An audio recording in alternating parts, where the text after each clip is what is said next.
Nah, bos-bos, jadi seperti ini untuk posisi di dalam sebuah amplifier factory ini sudah dimodifikasi menggunakan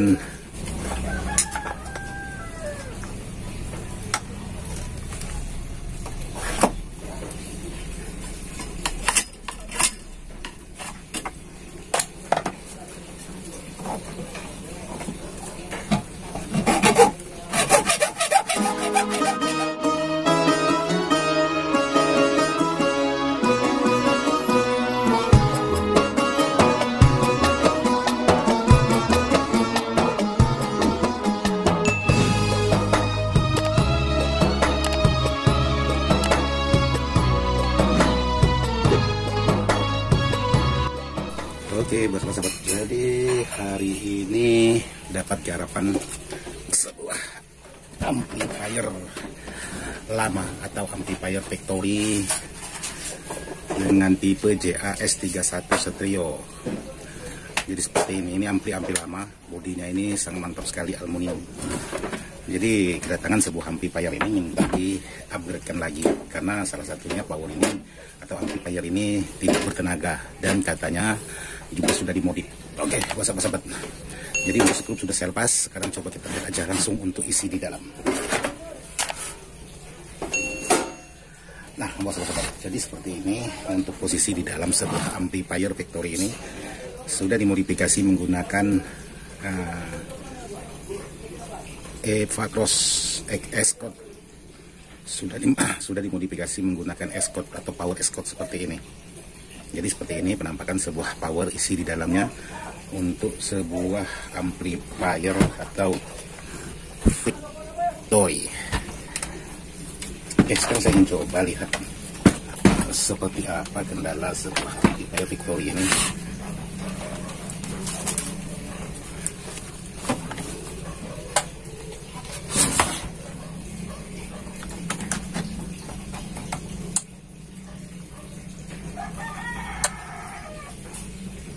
Ternyata lampunya posisinya di sini, saudara. Ini lampunya yang lepas, ada lepas itu. Tuh.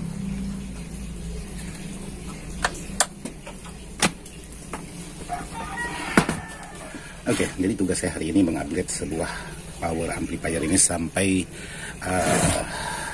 bertenaga, bahkan sampai semuanya kelar.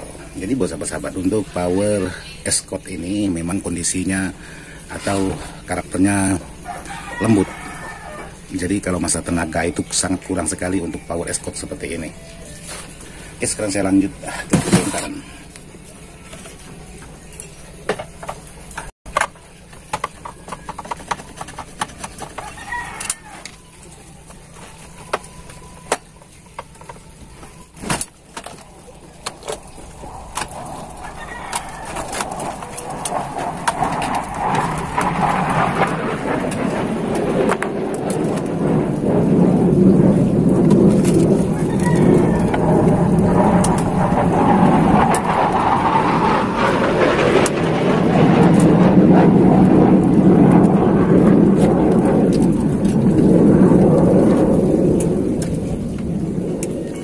Untuk penggenahan atau untuk sebuah power ini akan saya potong dua.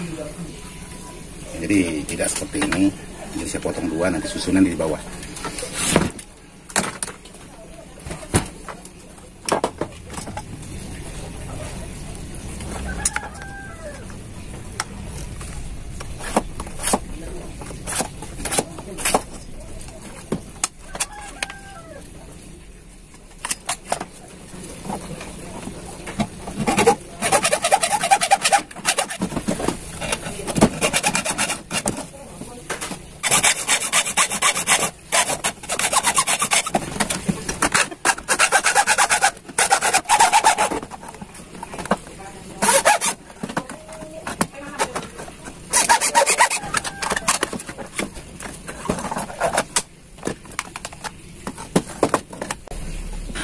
Oke, sahabat-sahabat, jadi seperti ini hasil powernya yang sudah saya potong. Jadi saya kalau masalah merusak itu nomor satu. Oke, sekarang kita bersihkan tempat kerja karena banyak tataran-tataran bekas aluminium, jadi tajam-tajam. Jadi kita bersihkan dulu.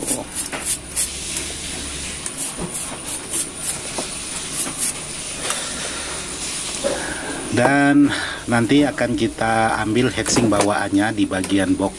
Jadi seperti ini, kita lihat di bagian dalam.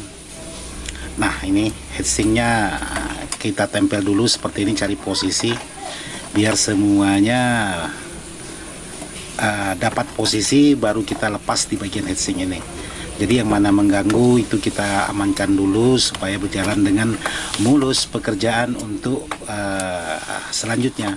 Jadi buat sahabat-sahabat, pastikan untuk merakit atau mengupgrade sebuah power itu tidak segampang yang sahabat-sahabat bayangkan. Jadi seperti ini bentuknya. Oke, heatsink sudah saya lepas. Jadi di sini bisa sahabat perhatikan, heatsinknya tebal.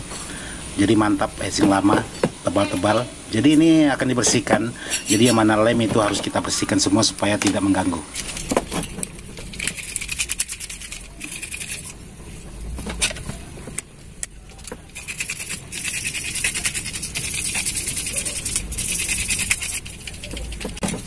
Jadi di sini kalau saya perhatikan untuk sebuah power lama ini nih, seperti ini, dia menggunakan IC STK. Jadi zaman dulu itu memang mantap untuk STK, tapi untuk zaman sekarang STK udah banyak yang KW, jadi kurang bagus untuk sebuah power untuk di zaman sekarang. Jadi sekarang saya mau ngasah motherboard dulu karena motherboard saya banyak yang sudah tumpul. Jadi cara ngasahnya sangat mudah sekali. Jadi seperti ini, bisa sobat perhatikan.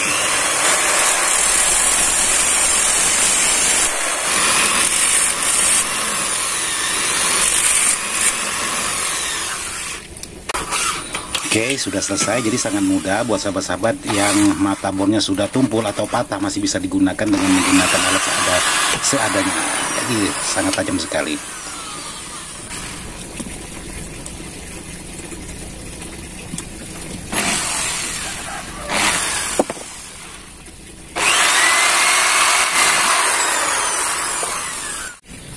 Jadi sekarang coba mengambil posisi antara dua PCB yang sudah saya potong ini dengan cara mematikan salah satu untuk mengambil posisi di bagian yang bawah. Jadi seperti inilah versinya Ismail Dagang untuk mengupgrade sebuah power atau amplifier lama.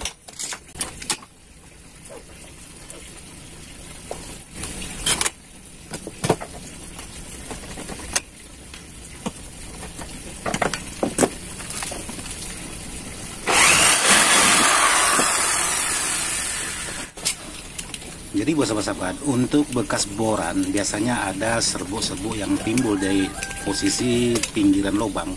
Itu harus sahabat kikis karena biasanya mengganjal di bagian heatsink yang datang baru. Nanti bisa menyebabkan dia tidak rapat atau press. Nanti bisa menyebabkan panas di bagian transistor tapi tidak menyerap heatsink yang tebal di bagian belakangnya.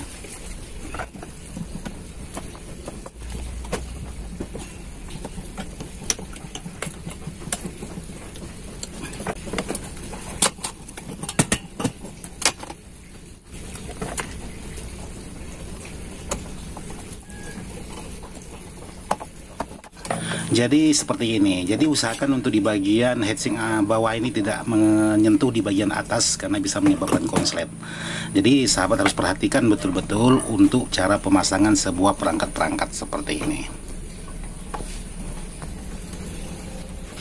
Jadi sekarang saya lepas lagi di sini untuk mengganti di bagian komponen nih. Seperti ini ada komponen yang gosong di bagian R10 ohmnya ini. Jadi ini harus diganti karena kalau tidak diganti nanti bisa menyebabkan, nah seperti ini bisa sahabat perhatikan tuh, kelihatan di bagian posisi bawah. Oke, sekarang saya ganti dulu untuk di bagian R yang sudah hangus.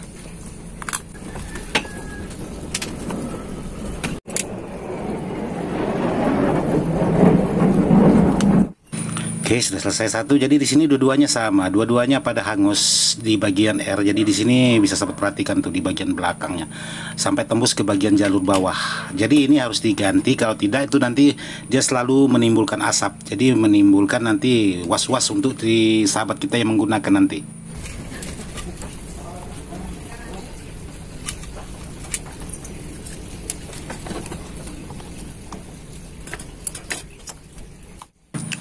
Jadi di sini sudah semua diganti, saya pasang ulang lagi seperti awal. Jadi tinggal pemasangan kabel antara kabel min, kabel plus, kabel ground, semuanya harus dihubungkan antara kedua komponen ini.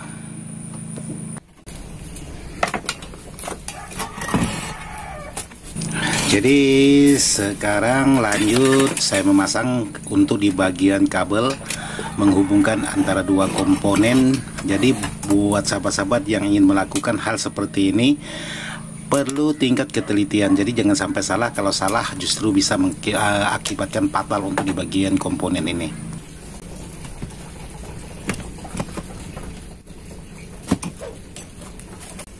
Jadi buat sahabat-sahabat dia harus dibor seperti ini. Nah, jadi kalau memang sudah dibor seperti ini, sahabat sebelum memasang kabel, jadi sahabat harus mengikis supaya sahabat mudah menyolder untuk dua permukaan antara permukaan kabel dengan permukaan jalur di bagian PCB. Jadi kalau tidak sahabat kikis di bagian PCB, otomatis dia menempel ke bagian catnya. Jadi seperti ini. Jadi pemasangan antara jalur bawah menuju ke atas. Pastikan untuk jalur bawah dengan atas, kalau pasang ke plus, atas bawah harus plus juga. Jangan sampai ketukar. Kalau di bawah min, yang atas juga harus min. Jadi jangan sampai salah.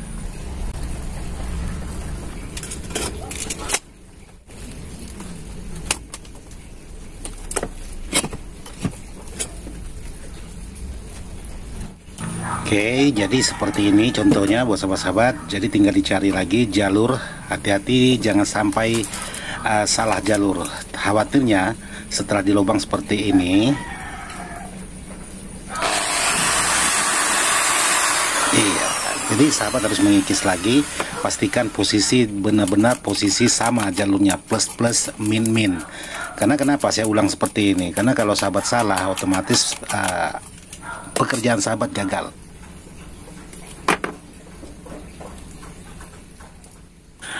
Jadi pekerjaan seperti ini memang agak sedikit ribet daripada merakit baru, karena harus hati-hati menyesuaikan dengan komponen yang sudah ada. Jadi seperti ini hasilnya, ada 3 kabel, ada plus, ground, min, jadi ada 3 kabel. Jadi hati-hati, penyolderan harus kuat, benar-benar dipastikan jangan sampai ada yang lepas.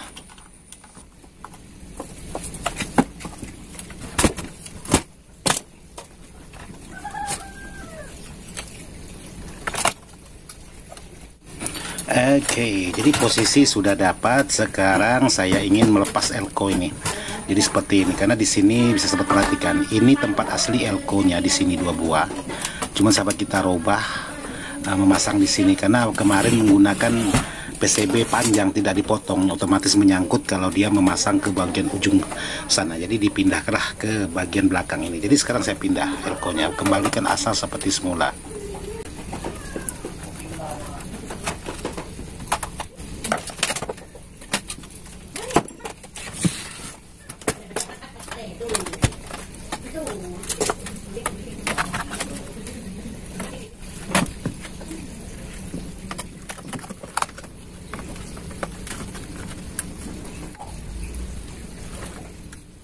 Oke, jadi elko sudah terpasang seperti posisi awal atau aslinya. Jadi sekarang pemasangan kabel-kabel. Jadi kabel ini sahabat kita menggunakan kecil sekali. Jadi ya sesuai sih sebenarnya, tidak masalah karena menggunakan trafo cuma 5 ampere dengan voltase 32 volt. Jadi aman, tapi untuk kedepannya jangka panjang juga tidak aman sebenarnya. Padahal kabel bawaan dia atau aslinya ini sangat besar sekali isi di dalamnya. Oke, buat sahabat-sahabat sekarang lanjut, saya memasang kabel dulu, kita naik lagi.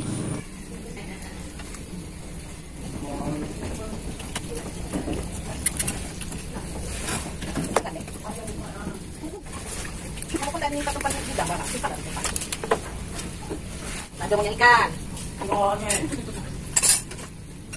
Ini kali kawe.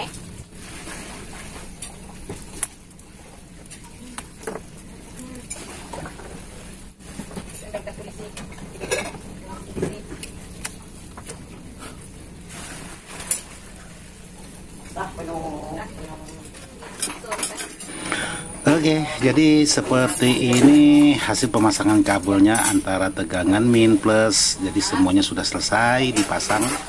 Jadi elko ini sangat mantap sekali, walaupun cuma 63 volt 10.000 UF, tapi original karena ini barang-barang lama, jadi masih layak pakai, jadi aman. Jadi seperti ini cara pemasangan kabel, hati-hati mengikuti jalur awal karena ini merubah bukan merakit baru. Karena merubah barang sudah jadi ini sangat ribet ketimbang kita merakit baru.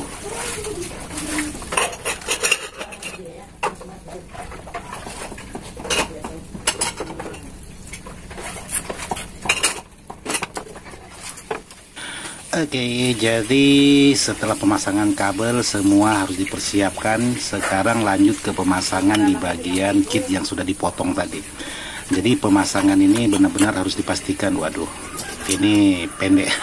Ya, saya memotong kabelnya sangat pendek sekali, jadi agak sedikit ribet untuk pemasangan kit ini. Tapi masih bisa. Jadi yang penting pandai cari posisi, pasti ketemu. Jadi di bagian bawah harus dialas karena takutnya ada tegangan-tegangan sisa di bagian elko, khawatirnya itu menyentuh di bagian komponen-komponen yang sensitif, maka bisa menyebabkan permasalahan yang tidak kita maukan. Jadi buat sahabat-sahabat, kalau merakit power itu pastikan jangan sampai ada tegangan atau komponen-komponen yang sensitif yang menyimpan tegangan maupun besar atau kecil. Jadi jalan satu-satunya harus dialas seperti yang saya lakukan seperti ini. Oke, kita lanjut ke pemasangan kabel.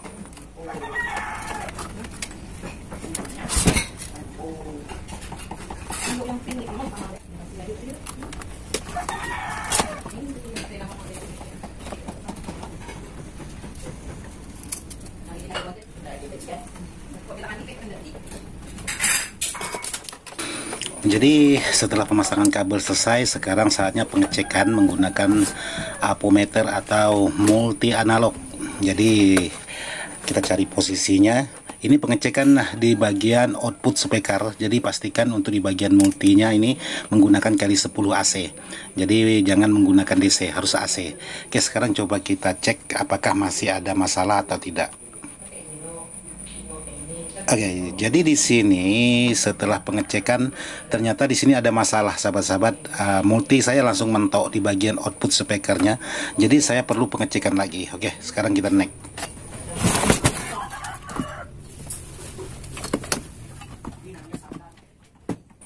Oke, jadi ini saya keluarkan lagi.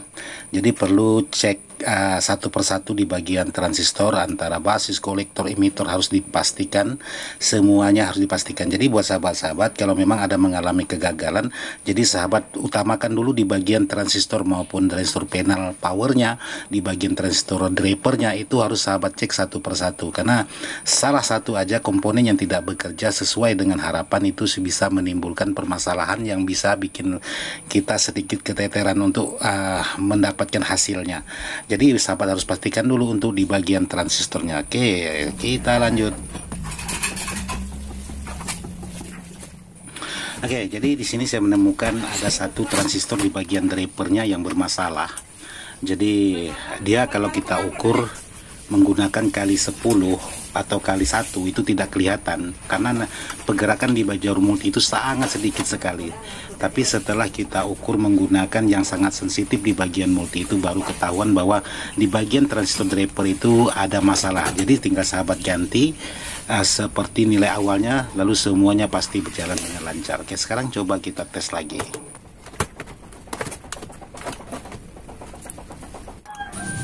Oke, jadi di sini saya mengecek tegangannya dulu. Ternyata di sini saya menemukan salah satu fuse ada yang putus. Sekarang tinggal kita ganti fuse-nya. Ya, benar-benar putus. Jadi fuse ini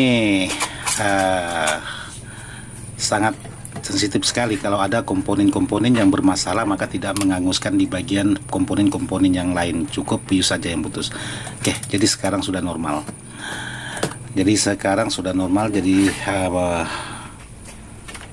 oke, di sini ya. Jadi kalau disentuh di bagian input itu pergerakan multi sudah ada. Jadi artinya untuk power ini sudah bekerja pada semestinya. Oke, di bagian bawah sama, di bagian atas juga oke. Sekarang powernya sudah bekerja dengan maksimal, tinggal pengemasan untuk di bagian dalam box.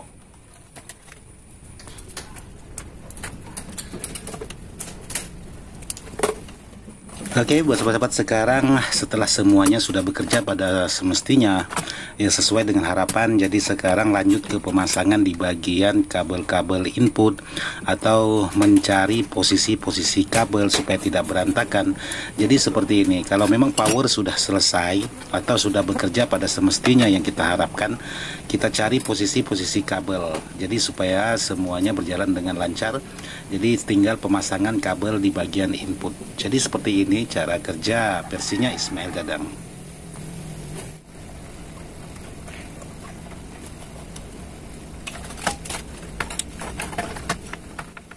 Oke, buat sahabat-sahabat, jadi di sini semuanya sudah saya pasang, bahkan di sini sudah saya tambahkan kipas. Ini di sini saya sudah menambahkan satu buah kipas untuk sebagai pendingin. Jadi meniup ke bagian heatsink atau di bagian transistor. Jadi seperti ini penampakan yang sudah saya upgrade. Sekarang saya ingin sambil mencoba atau pengetesan untuk sebuah power ini. Yang jelas untuk pengaplikan kipas ini meniup ke bagian trafo. Jadi biar semuanya pada kena, trafo kena, heatsink kena, semuanya pada kena. Jadi seperti ini penampakan yang sudah saya upgrade. Jadi tidak terlalu berantakan. Jadi ini untuk regulator kipas yang ambil dari tegangan 12 volt, satu tegangan dengan PSU. Jadi seperti inilah cara kerja untuk mengupgrade barang-barang lama bagaimana bisa bekerja pada semestinya. Karena barang ini menggunakan produknya STK untuk di bagian powernya. Jadi diganti menggunakan kit driver Escort. Jadi Escort ini tenaganya terlalu lembut. Jadi perlu ketelatenan lagi bagaimana supaya bisa menjadi Escort ini bisa bertenaga. Oke, sekarang kita sambil ngerapikan kabel supaya tidak terlalu berantakan. Oke, jadi seperti inilah hasil yang sudah selesai. Jadi sekarang tinggal ditutup untuk di bagian amplifier seperti ini. Jadi setelah ditutup saya akan tes, saya bawa keluar nanti pengetesan untuk pengetesan suaranya. Oke, kita lanjut atau kita next nanti di luar, kita pengetesan sedikit seperti ini. Mantap power factory-nya.